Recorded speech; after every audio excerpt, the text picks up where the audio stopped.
Help me hit 7,000 subscribers.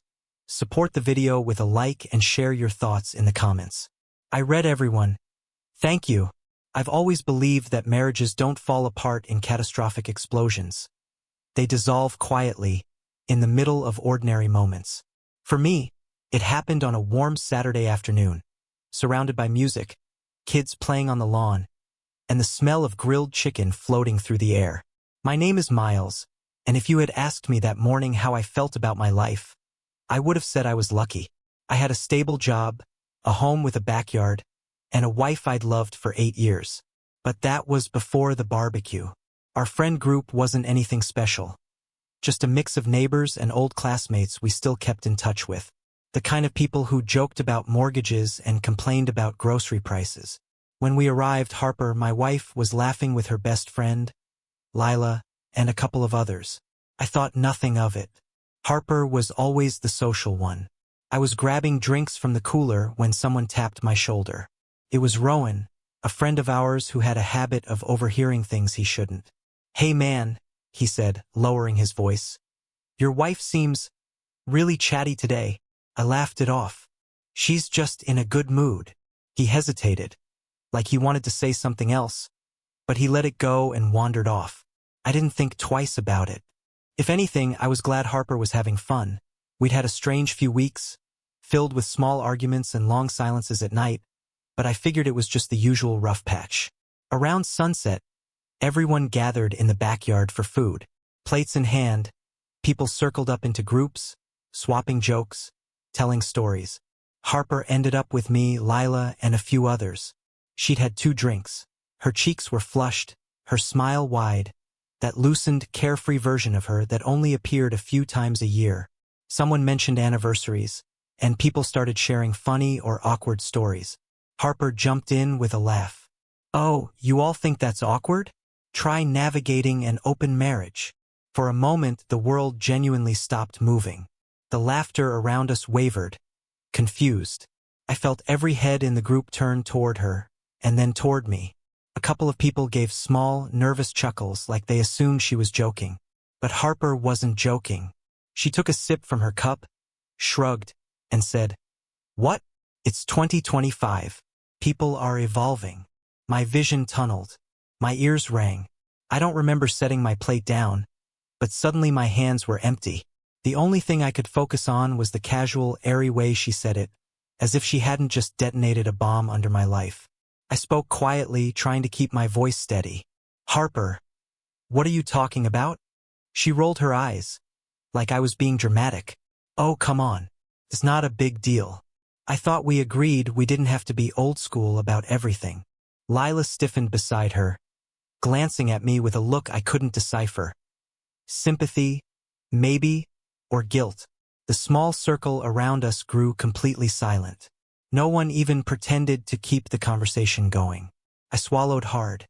"We've never talked about having an open marriage." Harper smirked, but it wasn't playful. It was dismissive, almost condescending. "Miles, don't do this here. You always get so traditional about things." Traditional. She said it like it was an insult.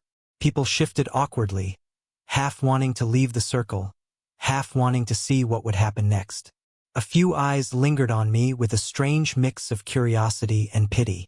I was suddenly the center of a spotlight I never asked for. My heart pounded in my chest. Not from anger, not yet, but from a deep, hollow kind of humiliation I didn't know how to process. I could have walked away. I could have taken her aside. I could have told everyone it was a misunderstanding. But something inside me cracked open. Quietly, calmly. I looked at Harper, then at the stunned crowd. And finally, my eyes landed on Lila. She looked terrified for me, so I turned fully toward her and asked, in the same steady voice Harper had just mocked, "Is that true? Did she ever tell you we had an open marriage?" Lila froze, her fingers tightening around her cup. Her eyes flicked to Harper, then back to me. Her mouth parted, but no words came out. Harper's smile vanished, and suddenly, everyone was watching her instead of me. That was the moment I realized something much bigger was hiding behind her announcement. Something she didn't expect to be forced into the open. Lila finally exhaled, her breath shaky. Miles, I don't think it's my place. That sentence hit harder than anything Harper had said. When someone refuses to answer a simple yes or no question, it's because the truth is already hanging between you, plain as daylight.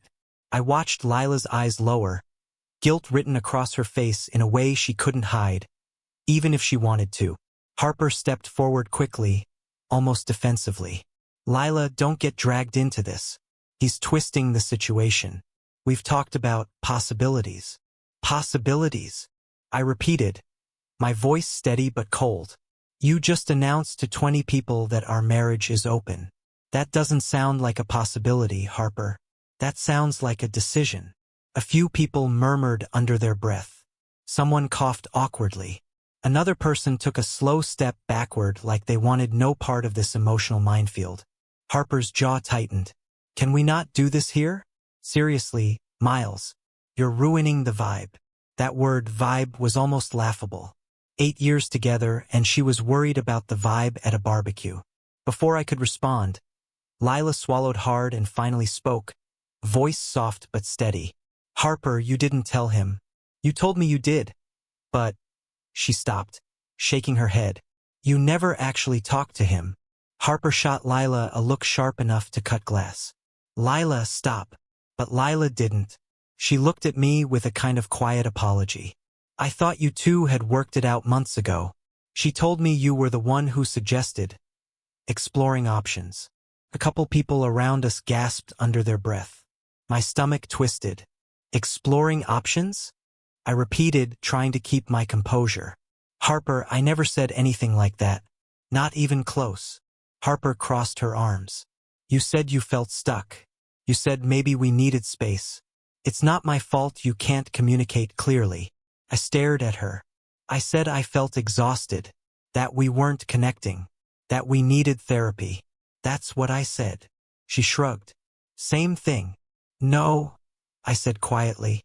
Not the same thing at all. The group around us was silent, too silent.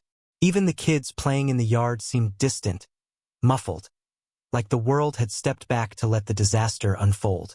My heartbeat steadied unexpectedly. The humiliation faded, replaced by something sharper, cleaner, clarity. I looked at Harper, and for the first time in years I really looked. The dismissiveness, the defensiveness, the way she twisted every conversation to make herself the victim. How had I missed it for so long? Or maybe I hadn't missed it. I just learned to excuse it. She lifted her chin. Miles, you're being dramatic. It's not like I did anything wrong. Talking about the idea of an open marriage isn't a crime. You didn't talk about it, I said calmly. You declared it. So, maybe I was testing the waters. I almost laughed. Testing the waters at a barbecue. In front of everyone we knew. Only Harper could rationalize something that ridiculous. I turned to Lila again, softer this time. How long has she been talking about this? Lila hesitated. Then quietly, a few months. I nodded slowly, not surprised, just numb.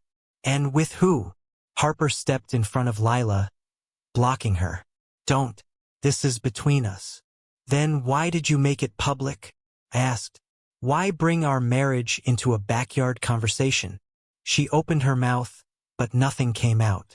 For the first time all day, she didn't have a quick answer or a clever deflection. Her silence was louder than her announcement had been.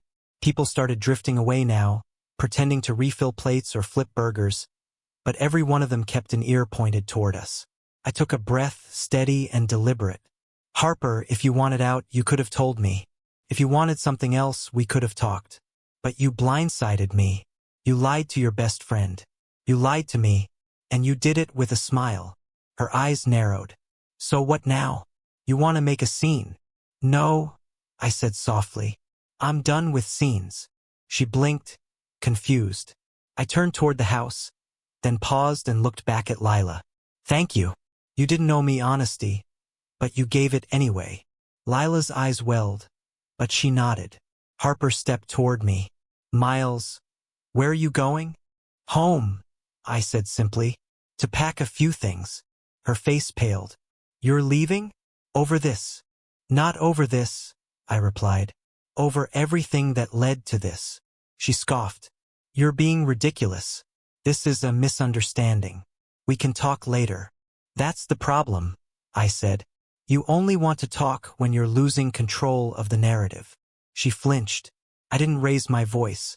I didn't make a scene. I didn't need to. The truth was already exposed, hanging between us like smoke. As I walked toward the gate, I heard her call after me, Miles, you can't just walk away. I didn't turn around. For 8 years, I tried to meet her where she was. But today, for the first time, I understood she'd never once tried to meet me where I stood. Some marriages end with shouting, some with betrayal. Mine ended with a single sentence spoken at a barbecue, and the silence that followed.